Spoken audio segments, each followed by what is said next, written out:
Hi, I'm Bart Hanson. I'm the owner and lead instructor for CrushLivePoker.com. The following hand comes from our call-in show that we record live at 2 p.m. Eastern Time every Monday. If you enjoy this video, hit that like button, and if you want to submit to be on the show, take a look at the information in the description. I'm calling about a no limit hold'em 5-10 hand that I played on Poker Bros. Okay. It's like a private club, like kind of like a home game, with like a lot of action. Like a lot of these guys are playing over 50% of hands. So this is one of these ones that either like in a small union or just like a private group of guys, basically, not widespread. It's not in a union. Right. It's like my buddy runs like a rake game in New York City, and they're running. They moved their game to online, basically. Which, by the way, apparently, I don't know if you saw this thing with Bill Perkins, which is sort of deflated, where he basically came out and said, "Oh, there's this huge scandal that will rival the Postle scandal."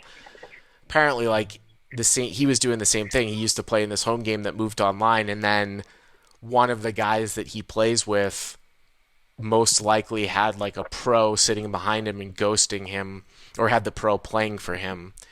And Perkins thought that was a bigger deal, I guess, apparently because it involved himself than the Mike Postle cheating scandal. But he since has backed down from that. But I thought that was kind of interesting. But anyways, okay. Yeah. So 5-10 hand poker bros.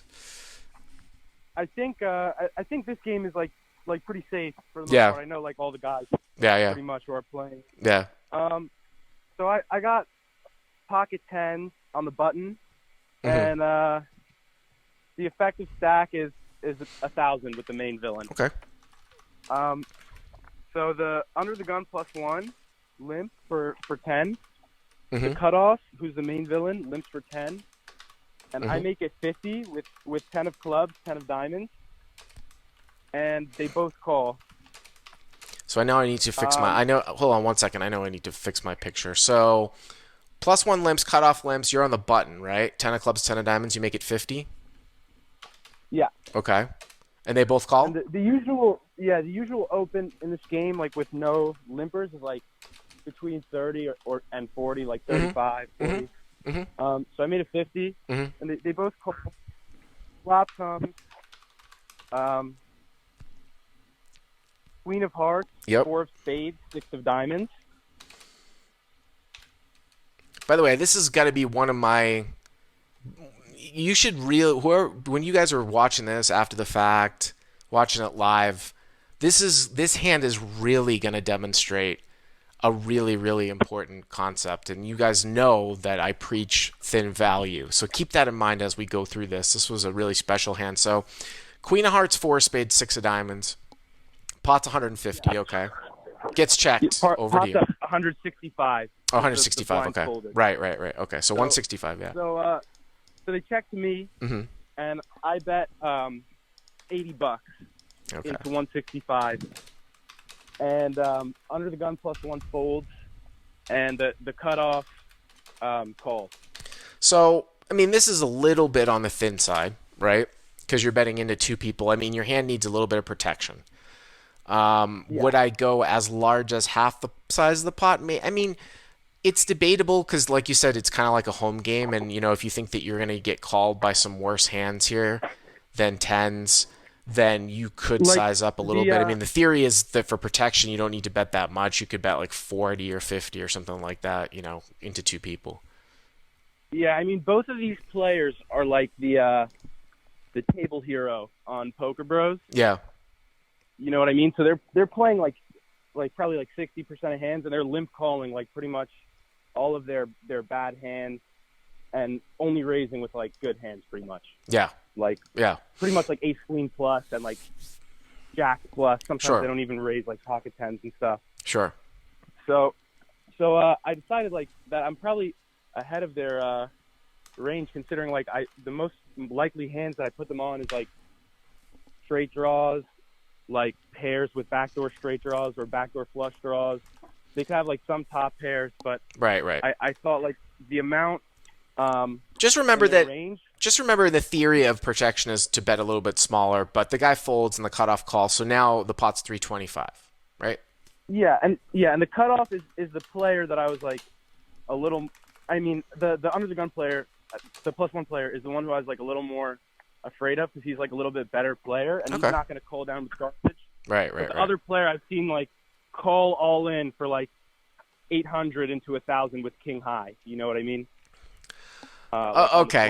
Okay. Well, we'll get to that at the end, but okay. So let's. Yeah. All right. So the turn. Yeah. So the turn is the king of hearts. All right. So the turn is the king of hearts. So, unless the guy's got king queen here specifically as an overlamp, that's actually a pretty good barrel card for you, in the sense that if you were, say, like, if you had nothing here, like you started a bluff with like ace 10 suited with the backdoor on the flop, right? Like you'd probably barrel this card, right, on the turn for sure. It's actually kind of interesting. I mean, this is not why this hand I think is so interesting, but a case could be made, I feel like, especially against some players that play a little bit on the weak tight side, that you actually might bet here to turn tens into a bluff. If you could get a queen to check fold here, you this might serve a purpose to bet. I think that I could against some players, but against this player, it was pretty much betting still for value. So you think you were betting? So you think you were betting for value here? Okay. So So cutoff checks. And what was your sizing here? I bet 140. All right, so you've certainly sized it down. Now let me ask you this question. What do you think? I know that you say the guy is very, very wide, but what is logical here that you think that you're going to continue to get called here by worse when you look at the sort of the distribution of the flop? Like, I think that I will get called by literally any straight draw at all, like even gut shots. I think that I'll get called by like any pair plus flush draw, or even any pair. I think if he had pocket threes, he wouldn't even fold on the turn. Well, I mean that. Well, okay. I mean that part is insane. Giving it away in this club. He loses like insane amounts on this club. Like he is literally giving it away, I would say. All right. So like he calls like really light. Okay, so I don't know, but you bet I think that's a big part of his range. I think most of his range is like fours or sixes, or like straight draws. So like a pair that picked up a flush draw, or straight draw that picked up a flush draw. Right. So this is what I would say about this is that, and I know that this example might not be best against this particular opponent. So when we get to the end here, I want us to think about this against a typical opponent based upon this action. This is really having to do with finding backdoor flush draws and the probability of backdoor flush draws. So first of all, you bet 140, he calls. Let's go to the river. What's the river? The river is the 10 of hearts. All right, so the river is the 10 of hearts, and he checks, right? Is that right? Yeah. Okay, so you make a set on the river. So I'm going to go back here. I'm going to say +1 limps, cutoff limps, hero to 40 with pocket tens on the button. Both call. No, 50. Excuse me, 50. Sorry, I have it written as 50. I don't know why I said 40. So you make it 50. Both call, so the pot's 165. Flop comes out, queen of hearts, 4 of spades, 6 of diamonds. Check, check. Hero bets 80, +1 folds, cutoff calls. Now the pot's 325. The turn's the king of hearts. Check, hero bets 140, call, pot 600. The river's the 10 of hearts, and now you get checked to. Now here's the interesting part of this when we're looking at the way that this hand went down. And I know that you might call, or you might make the case that this guy's a little bit different, but let's look at the whole purpose of this is for learning and board distribution. It's queen of hearts, a 4 of spades, 6 of diamonds. I'm going to put you on mute for a second because there's some background, but I'll bring you back on. So it's queen of hearts, 4 of spades, 6 of diamonds, right? And the cutoff check calls the flop. The turn is the king of hearts. So we already talked about how that is such a great barrel card that it's very, very difficult for that card to really have improved the cutoff in the form of, unless he's got specifically king queen. Now it can improve the cutoff if he picks up a backdoor flush draw though. So let's go back to the flop and let's think about this guy's flop calling range. Well, queen X, right? Maybe he calls with 4x, maybe he calls with 6x because he's closing the action, maybe he calls with straight draws. Now, let's think about this from a reasonable perspective, as opposed to maybe what this guy is. But from a reasonable perspective, that's part of the guy's range, right?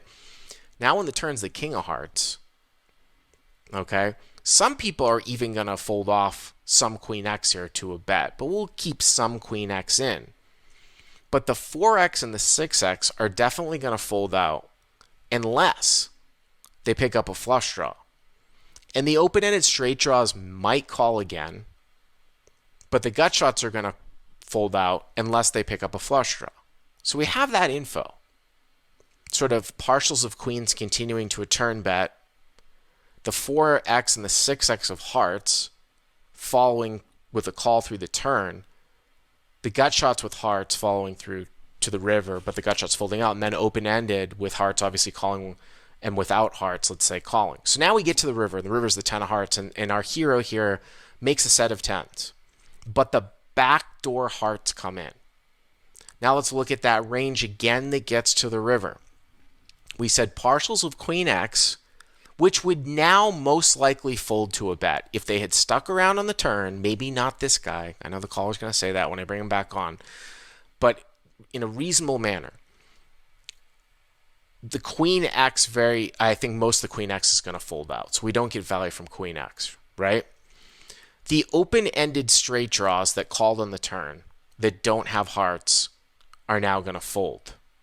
So what does that leave us with? It leaves us with the 4x and the 6x that have flush draws that continue to call the turn that now make a flush, and it leaves us with the gut shot and the open-ended draw that has a flush that has a flush draw that now makes a flush at the end.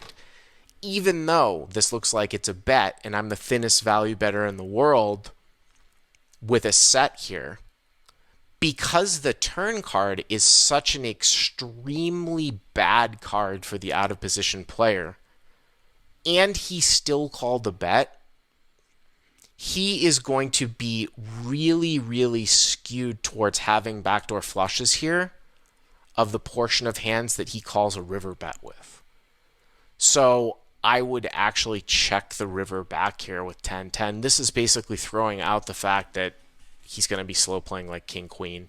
We think we hear from him with king queen. So when this guy emailed in this hand, notwithstanding that apparently his opponent's a maniac, I was like, when I read it, I'm like, oh wow, this is a great spot, because I would check this river back. It looks like this guy made a backdoor flush because of the extreme nature of the turn card.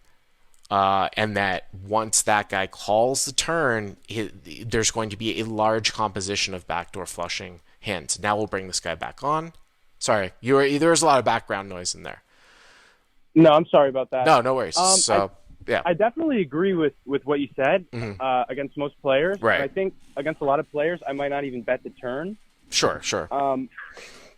But the reason that I'm calling is because I felt like this was like such an exploitative spot, and I felt like I actually could get called by a queen, definitely any king, any two pair like 4-6, or like maybe I know as crazy as it sounds, like even like something like 9s or something. You know what I mean?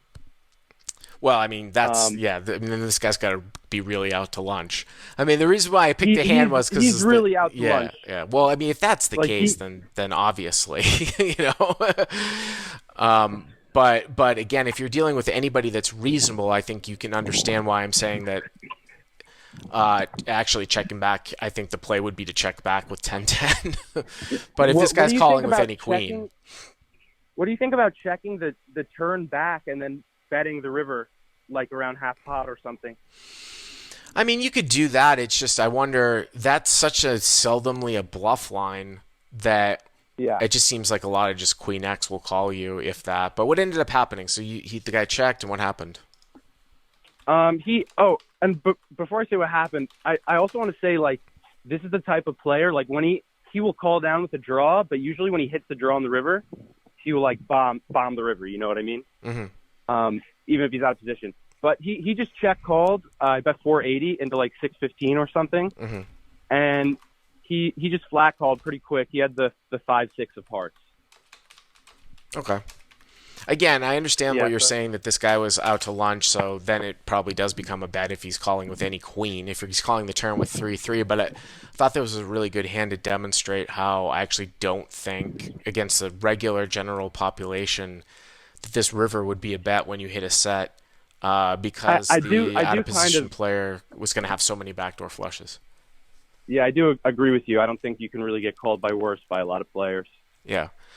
So, Um, anyways, appreciate it. Thank you very much for the call. If you like what you've seen here, please hit the subscribe button. And if you enjoyed this call in hand, hit the like button down below. To check out crushlivepoker.com, click on the link in the description. Use the code YTA300 to get the first 30 days for free.